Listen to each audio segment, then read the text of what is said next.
সকালে তোমাদের দাদাভাই গেছিলো বাজারে, বাজারে গিয়ে দেখো কত কিছু নিয়ে এসছে। এখানে মিষ্টি, তরমুজ, একটু আম, আর তার সঙ্গে একটু নিয়ে এসছে পুজোর ফুল।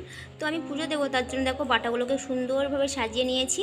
এখন আমি পুজোটা দিয়ে নেবো ঠাকুরকে। এই দেখো আমার পুজো দেওয়া হয়ে গেছে। আর এদিকে দেখো আমার গোপুসোনা চুপ করে বসে আছে, কত সুন্দর লাগছে বলো আমার গোপুসোনাকে।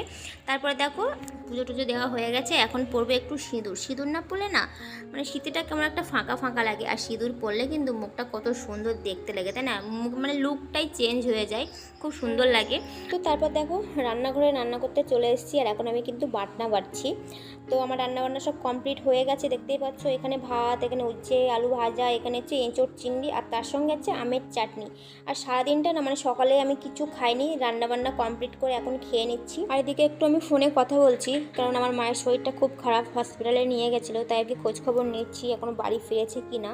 তারপরে এত পরিমাণে গরম লাগছিল না বিকালে, মানে সারা দিনটাই গরম, বিকাল কি সারা দিনটাই গরম। তো একটু বসে আম খাচ্ছিলাম।